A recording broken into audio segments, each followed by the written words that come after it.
हो जाती थी और इसीलिए हर मौसम उस मंदिर का परिसर भक्तजनों से भरा पड़ा रहता था।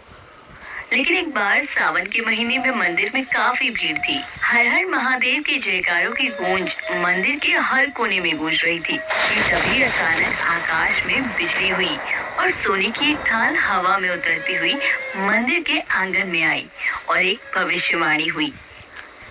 जो कोई भगवान शंकर का सच्चा भक्त और प्रेमी होगा उसे ही ये सोने की थाल मिलेगी।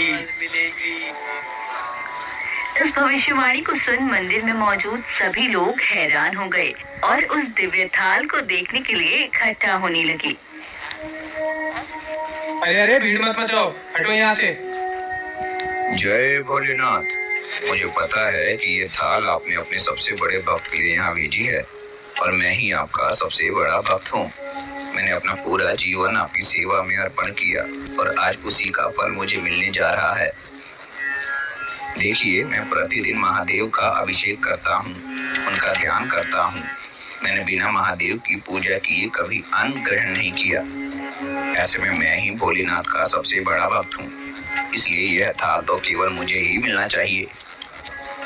ये कहकर जैसे ही महंत ने उस थाल को अपने हाथों में लिया, वो थाल पीतल की हो गई। अरे ये क्या, ये थाल तो पीतल की हो गई। हाँ देखो तो जरा, कैसे ये सोने का थाल पीतल में बदल गया।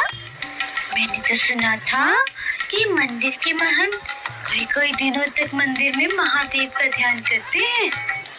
सब दिखावा है दीदी, किसने देखा है इन्हें ध्यान करते हुए। अगर वाकई ये महादेव के सच्चे भक्त होते तो ये थाल सोने का न रहता। लोगों की ऐसी बात सुनकर महंत बड़े लज्जित हुए। उन्होंने शर्म से उस थाल को उसी स्थान पर रख दिया और वहां से अपने कक्ष में चले गए। महंत के जाते ही एक एक कर वहां मौजूद सभी पंडित खुद को आजमाने लगे और एक एक कर थाल को अपने हाथ में लेने लगे।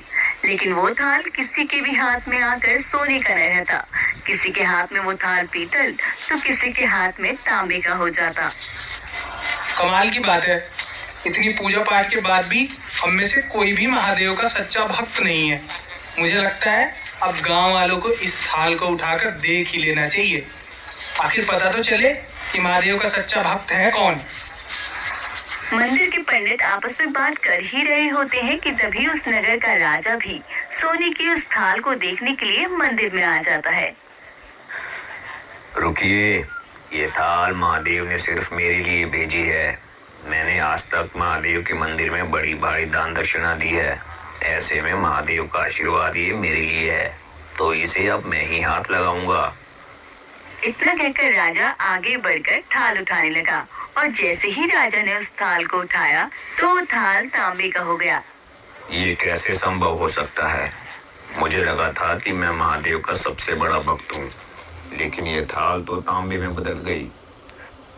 थाल के तांबे में बदलते ही राजा का सारा घमंड चकनाचूर हो गया और वो भी थाल को अपने स्थान पर रखकर एक तरफ जाकर खड़ा हो गया। राजा के बाद एक से बढ़कर एक दानी महात्मा और भक्त मंदिर में पधारे और हर किसी ने एक एक कर थाल उठाया। लेकिन पहले की तरह ही किसी के हाथ में थाल तांबे का तो किसी के हाथ में लोहे का हो जाता।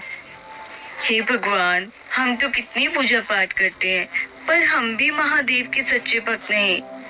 हाँ दीदी बताओ तो जरा, मैं तो 16 सोमवार का भी व्रत रखती हूँ, तब भी भगवान खुश नहीं हुए मुझसे। हम तो छोड़ो, इस गांव में लगभग सभी लोगों ने इस थाल को हाथ लगा लिया है, लेकिन किसी एक के हाथ में भी ये थाल सोने का न रहा। उस थाल को उठाकर सभी को इस बात का एहसास हो जाता है कि उनमें से कोई भी महादेव का सच्चा भक्त नहीं है।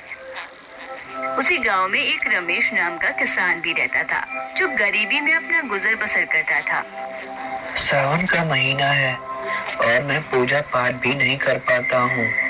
जल्दी से मंदिर हो आता हूँ, कहीं काम में देरी हो गई तो मालिक नाराज हो जाएंगे।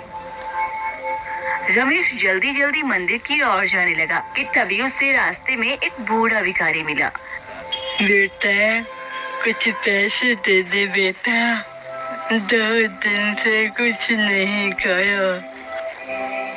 बाबा पैसे तो नहीं है मेरे पास, लेकिन ये खाना मैं अपने लिए लाया था, ये तुम खा लो। बेटा, तुम अपने खाना मुझे दे रहे हो? आज के जमाने में कौन खुद का खाना दूसरों को देता है?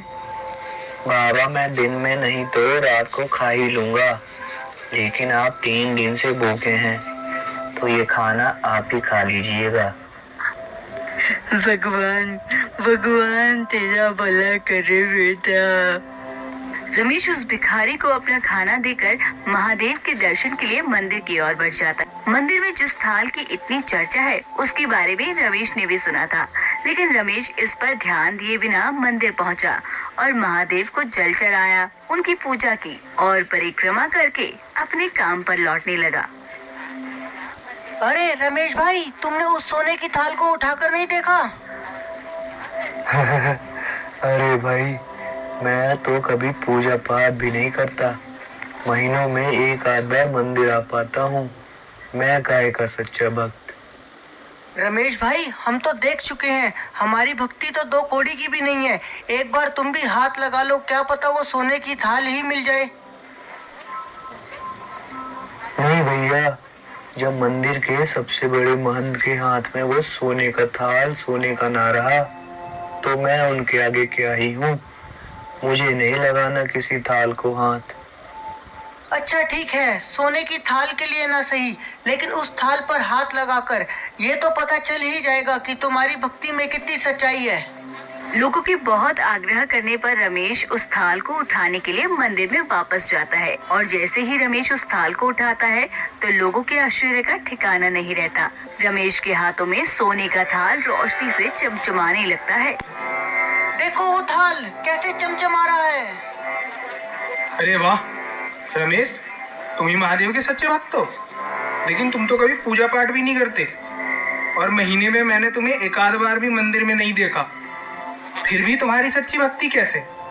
हमें भी बताओ, कैसी भक्ति करते हो तुम, जो महादेव तुमसे इतने प्रसन्न हैं?